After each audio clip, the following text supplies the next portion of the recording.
This is Brother Barnes. We're doing a starfish dissection mock practical. Please number 8 and 9 in the comments below. Tell me the answers to these anatomical features as you perceive them.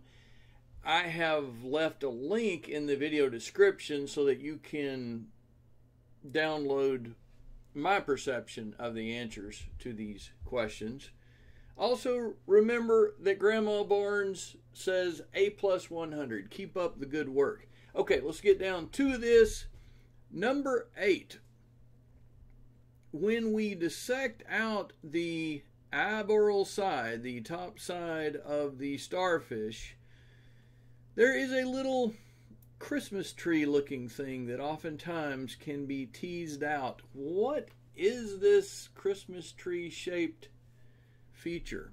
And then number 9, I would say that the contents of most of the arms are occupied by these glands. What are these glands called? Keep coming back. One day at a time. Keep up the good work.